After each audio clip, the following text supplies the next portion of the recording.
2 साल या 20,000 किलोमीटर, जिसमें दोनों में से जो पहले हो जाए उसमें अमूमन मैन्युफैक्चरर्स जो हैं, OEMs जो हैं, वो बोलते हैं कि कूलेंट रिप्लेस कर लीजिए। तो ये बहुत ही आवश्यक है कि हम लोग कूलेंट बदलने के निर्णय को मैन्युफैक्चरर द्वारा दिए गए शेड्यूल के हिसाब से चलें, तो इंजन और बाकी कूलिंग के जो कंपोनेंट्स हैं, इंजन कूलिंग के सिस्टम कंपोनेंट्स हैं, तो ज़्यादा दिन चलेंगे।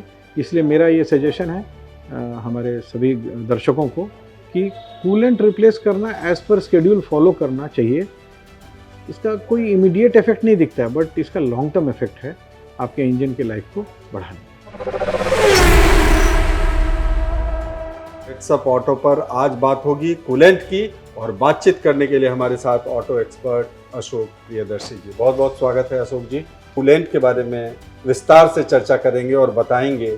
कूलेंट, देखिए शक्ति जी, आजकल की जो मॉडर्न गाड़ियाँ हैं उसमें इंजन को कूल करने का प्राइमरली जो मूलतः एक ही तरीका है, वो है लिक्विड कूलिंग।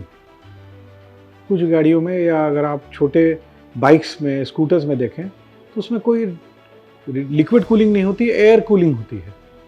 मतलब जो हवा का बहाव है इंजन के आसपास, वही इंजन को ठंडा रखता है। मगर गाड़ियों में, 4 व्हीलर्स में खासकर, जो इंजन्स हैं उनको ओवरहीट ना होने दिया जाए, इसके लिए जो व्यवस्था होती है उसको हम लोग लिक्विड कूलिंग सिस्टम कहते हैं, जिसका एक प्रमुख पार्ट रेडिएटर है, जो कि बहुत लोग जानते भी हैं। रेडिएटर कॉमन पार्ट है ये। लगभग 25-30 साल पहले हम लोग के देश में कूलेंट से भरी हुई गाड़ियाँ बनने लगी। उसके रेडिएटर में एक कलरफुल या एक अलग रंग का एक पदार्थ, तरल पदार्थ मिलता था, और हमारे देश में कूलेंट भरी गाड़ियों की या रेडिएटर या कूलिंग सिस्टम में या इंजन कूलिंग सिस्टम में एक रंग बिरंगा तरल पदार्थ आने की शुरुआत हुई थी, और इसको कहा जाता है कूलेंट। कूलेंट का जो शाब्दिक अर्थ है वो है कोई भी चीज़ जो किसी चीज़ को ठंडा करने में सहायक हो। कूलेंट, जिससे कोई चीज़ कूल हो सकती है। तो कूलेंट जो हमारे देश में जो गाड़ियां हैं, जो आज के समय में जो गाड़ियां बिक रही हैं लगभग पिछले 25-30 वर्षों से, तो हमारे देश में जितनी गाड़ियां थी, प्रमुख तौर पे 2 ही पैसेंजर कार्स हुआ करते थे, 2 ब्रांड हुआ करते थे। इसमें सबको याद होगा कि हम लोग सिंपल टैप वाटर या नल का पानी ही डालते थे उसमें। तो ये कूलेंट की आवश्यकता क्यों पड़ी, कूलेंट क्यों डालना का प्रचलन हुआ, और कूलेंट है क्या, इसी के बारे में ये वीडियो है। देखिए शक्ति जी, लिक्विड कूलिंग सिस्टम जो इंजन में होता है उसका फंडामेंटल बहुत ही सिंपल है। इंजन में अंदर में काफ़ी मात्रा में हीट प्रोड्यूस होती है या उत्पन्न होती है, तो समय समय पे अगर उसको लगातार इंजन को ठंडा नहीं करते रहें तो उसमें डैमेजेस हो जाएंगे। तो एक व्यवस्था चाहिए जो कि इंजन जब तक चल रहा है तो उसको लगातार ठंडा करते रहे। इसमें प्रमुख तौर पे एक रेडिएटर होता है, जो आगे जो गाड़ी की ग्रिल होती है उसके अंदर होता है, जिसमें बाहर से हवा, जब गाड़ी चलती है तो आगे से जो हवा लगती है उसके द्वारा वो ठंडा होता है। उसमें फिन्स बने होते हैं, पतली पतली जालियाँ होती हैं, और जो कूलेंट या पानी या तरल पदार्थ जो इसके थ्रू पास करता है, वो उसको हम लोग इंजन में डालते हैं। ये एक यंत्र द्वारा होता है जिसको हम लोग वाटर पंप कहते हैं। तो जब इंजन स्टार्ट होता है तो वाटर पंप स्टार्ट हो जाता है, और वाटर पंप इंजन से गर्म पानी, कूलेंट या तरल पदार्थ को रेडिएटर में भेजता है। रेडिएटर में आगे से हवा लगती है, तो उसके चलते वो पदार्थ या लिक्विड ठंडा हो जाता है, और उस ठंडे लिक्विड को वापस इंजन में डाला जाता है। और ये जो एक साइकिल है, जो चक्र है, ये चलता रहता है। इससे इंजन हमारा एक कंट्रोल्ड टेम्परेचर रेंज में काम करते रहता है। तो कूलेंट के बारे में जो कार ऑनर्स हैं उनको क्या प्रिकॉशन लेना चाहिए? कई बार ऐसा होता है कि कूलेंट ख़त्म हो जाता है, तो यकीनन जैसा आपने बताया कि वो गाड़ी के इंजन पे उसका दुष्प्रभाव पड़ेगा। शक्ति जी, देखिए, मैंने पहले बताया आपको, इसका नाम है कूलेंट। ऐसा पदार्थ जो ठंडा करने में उपयोग किया जाता है। सही मायने में पूछा जाए तो एकदम शुद्ध जल या नल का पानी या जिसको टैप वाटर कहते हैं, वो उसमें सबसे ज़्यादा क्षमता होती है हीट को एब्जॉर्ब करके और एक जगह से दूसरी जगह ले जाने की। बट अगर हम लोग सिर्फ नॉर्मल टैप वाटर या प्लेन वाटर यूज़ करेंगे तो इंजन तो कूल करेगा हमारा, उसमें कोई परेशानी नहीं होगी। और सच मानिए ये भ्रम है बहुत लोगों को कि रेडिएटर में वो ग्रीन कलर का या पिंक कलर का या येलो कलर का, अलग अलग मैन्युफैक्चरर अलग अलग कलर का कूलेंट देते हैं, तो ये कलरफुल अगर लिक्विड नहीं है इसका मतलब वो गाड़ी गर्म हो जाएगी। नहीं साहब, गाड़ी में एकदम सिंपल सादा टैप वाटर भी डाला जाए तो उसके कूलिंग की प्रक्रिया में कोई परेशानी नहीं होती है। कूलेंट क्यों डाला जाता है? कूलेंट का कुछ उपयोग है और बहुत ज़रूरी है। बहुत बड़ा भ्रम है, लोग बोलते हैं कि कूलेंट बदलने की आवश्यकता नहीं, उसका क्या दुष्प्रभाव है उसके बारे में भी हम इस वीडियो में बताएंगे। तो कूलेंट जो है कोई ऐसा पदार्थ जो ठंडा करने में सहायक होता है या उपयोग में लाया जाता है, वो कूलेंट हुआ। तो अगर हम लोग सादा प्लेन वाटर या सिंपल टैप वाटर यूज़ करेंगे तब भी काम होगा, कोई प्रॉब्लम नहीं है, बट इसके साथ कुछ कुछ परेशानियाँ जुड़ी हुई हैं। तो हम लोग स्टार्ट करते हैं कि कूलेंट क्यों डाला जाता है और कूलेंट का काम क्या है। तो एक्चुअली सही पूछिए तो कूलेंट जो है वो एक उसकी जो सबसे बड़ी प्रॉपर्टी है वो है एंटी फ्रीज़। एंटी फ्रीज़ का मतलब ये है कि नॉर्मल जो टैप वाटर होता है under normal atmospheric pressure 0 degrees में वो बर्फ़ में तब्दील हो जाता है। तो इसका मतलब उसका फ्रीजिंग पॉइंट 0 डिग्री है। तो कूलेंट जब हम लोग गाड़ी में डालते हैं, और मैं एक बात और बताना चाहूँगा दर्शकों को, कूलेंट कभी भी, जो भी कलरफुल कूलेंट हम लोग डालते हैं गाड़ी में, वो कभी भी पूरी मात्रा में कूलेंट नहीं डाला जाता है। उसको डिस्टिल्ड वाटर, जो कि थोड़ा और स्वच्छ पानी होता है, डिस्टिल्ड वाटर के साथ उसको लगभग हर मैन्युफैक्चरर 50 to 50% रेशियो में ही डालने के लिए बोलते हैं। मतलब अगर गाड़ी के कूलिंग सिस्टम में 5 लीटर की आवश्यकता है या 6 लीटर की आवश्यकता है तो 6 लीटर में से 3 लीटर कूलेंट होना चाहिए और 3 लीटर पानी होना चाहिए। हर समय वो पानी से मिक्स करके ही डाला जाता है। पूरी तरह से कूलेंट डालना भी कोई लाभदायक, बहुत लाभकारी चीज़ नहीं है। और दूसरा, पानी बेटर तरीका है, पानी ज़्यादा अच्छा माध्यम है इंजन को कूल करने का। मगर अगर सिर्फ पानी यूज़ करेंगे तो क्या क्या प्रॉब्लम होगी हम बताते हैं। तो पहली चीज़ जो हमने बताई एंटी फ्रीज़ है। आप इमेजिन कीजिए कि आप रहते प्लेन्स में हैं, तराई में रहते हैं और किसी कारण से आप कभी छुट्टियों में गाड़ी आपने लगा दी साहब, और रात में काफ़ी ज़्यादा बर्फ़बारी हुई। तो एक छोटा सा एग्ज़ाम्पल या उदाहरण देना चाहूँगा कि आपने देखा होगा कि अगर आप घर में रेफ्रिजरेटर में, डीप फ्रीज़र में अगर पूरी भरी हुई शीशे की बोतल रख देते हैं तो इसकी बहुत अच्छी संभावना है कि जैसे वो बर्फ़ में तब्दील होता है पानी, क्योंकि डीप फ्रीज़र में रखा है, तो बोतल टूट जाती है। वो इसलिए टूट जाती है क्योंकि बर्फ़ में तब्दील होने के समय उसका वॉल्यूम थोड़ा सा बढ़ जाता है। बिल्कुल। तो जैसे ही बढ़ेगा वॉल्यूम तो बोतल टूट जाती है। तो इमेजिन किया जाए कि हमारे गाड़ी में, रेडिएटर में और इंजन में, पूरे सिस्टम में पानी भरा हुआ है ऊपर तक, और रात भर बर्फ़बारी हुई तो टेम्परेचर तो 0 डिग्री से नीचे चला गया। तो ये बहुत कॉमन चीज़ थी पहले के समय में, रेडिएटर का फट जाना, जो होज़ पाइप्स हैं वो फट जाती थी, कई बार इंजन का भी कुछ ब्लॉक या जो सिलेंडर हेड होता है वो फट जाता था। तो पहली जो समस्या थी जिसको ठीक करना था वो था कि कभी गाड़ी जो है प्लेन्स में चल रही है जहाँ ज़्यादा टेम्परेचर है, कहीं पहाड़ों पे चली गई जहाँ पे बर्फ़बारी हो रही है, तो वहाँ पे जहाँ बर्फ़बारी हो रही है वहाँ पे हमारे इंजन या कूलिंग सिस्टम फ्रीजिंग के चलते ना डैमेज हो, उसके चलते इसमें एक जो प्रॉपर्टी है वो एंटी फ्रीज़ की है। दूसरा, इसकी जो बहुत बड़ी प्रॉपर्टी, दूसरी प्रॉपर्टी है, पार्शियली इसका बॉइलिंग पॉइंट भी बढ़ा दिया जाता है।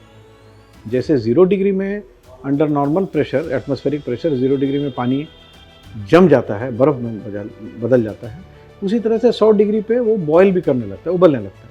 तो कूलेंट के डालने से सही अनुपात में लगभग जो 50-50 है, 50% इस टू 50%, मतलब 50% कूलेंट और 50% पानी, डिस्टिल वाटर, साफ पानी मिलाने से क्या होता है कि आपका पार्शियली जो बॉइलिंग पॉइंट है पानी का वो भी 100 डिग्री से बढ़ जाता है। ओके, वो डिपेंड करता है किस अनुपात में मिला रहे हैं आप, थोड़ा बहुत ऊपर नीचे, बट वो बढ़ जाता है। तो एक एंटी फ्रीज तो जमता नहीं है, उससे हमारा कूलिंग सिस्टम बच जाता है बहुत ठंडे जगहों पे। दूसरा है कि थोड़ा बॉइलिंग पॉइंट बढ़ने से हमारे इंजन, क्योंकि अगर सिस्टम में 100 डिग्री पे पानी खौल जाएगा और इसमें 100 डिग्री से थोड़ा और ऊपर जाएगा, तो हम इसकी क्षमता ज़्यादा है इंजन को कूल करने की। तीसरा जो पार्ट है वो होता है, इसमें कुछ एंटी कोरोजन और लुब्रिकेटिंग प्रॉपर्टीज़ होती है। जैसा कि मैंने आपको बताया था कि एक यंत्र है जो कि रेडिएटर से ठंडा कूलेंट या पदार्थ को इंजन में वापस डालता है, और इंजन में चारों तरफ सर्कुलेट होने के बाद जो वो पानी गर्म हो जाता है या कूलेंट गर्म हो जाता है या वो पदार्थ गर्म हो जाता है, तो फिर वापस उसको रेडिएटर में लाके ठंडा किया जाता है। तो ये जो साइकिल है, इसके लिए जो एक पंप है, वो पंप जो है उसकी लुब्रिकेशन का काम भी इस कूलेंट से होता है। और आज के समय में मॉडर्न जो जनरेशन कार्स है उसमें इंजन और सिलेंडर हेड काफ़ी सारे गाड़ियों में एल्यूमिनियम के भी होता है, तो उसमें पानी के चलते कोरोजन नहीं होने से भी बचाता है ये कूलेंट। तो मूलतः पहला एंटी फ्रीज, दूसरा बॉइलिंग पॉइंट को थोड़ा सा बढ़ा देता है, तीसरा ये कोरोजन को कम करता है काफ़ी हद तक, और वाटर पंप को या जो और बाकी मूविंग कंपोनेंट्स हैं उसको थोड़ा लुब्रिकेट करके रखता है। तो कूलेंट नहीं डालने से, पानी डालने से भी हमारे इंजन ठीक से चलेगा, मगर शायद हमारे इंजन के जो कंपोनेंट्स हैं, वाटर पंप, रेडिएटर का जो फिन्स हैं, उसके अंदर में जो कैपिलरीज हैं, जो ट्यूब्स हैं, वो जल्दी कोरोड करके लीक कर सकती हैं। तो कूलेंट इसलिए डालना ज़रूरी है। अशोक जी, जो सवाल हमारे दर्शक जानना चाहते हैं और हेड्स अप ऑटो के हर एक कंटेंट को देखते हैं, तो अगर कोई खुद से कूलेंट बदलना चाहता है तो कितना प्रपोर्शन में होगा? जैसा आपने बताया, उसके प्रॉपर्टीज़ को विस्तार से बताया आपने, कितना वो मिनरल वाटर डालेगा या डिस्टिल्ड वाटर डालेगा और कितना कूलेंट होगा, पहला सवाल ये है। और दूसरा सवाल है कि इसका फ्रीक्वेंसी कब होगा, कब बदलना चाहिए? काफ़ी सटीक सवाल। अगेन हमारा तो चैनल का एक टैगलाइन भी हो गया है, सटीक। देखिए शक्ति जी, आपने एक सवाल पूछा कि कूलेंट हमारे दर्शकगण अगर खुद बदलना चाहें तो किस अनुपात में मिक्स करना चाहिए।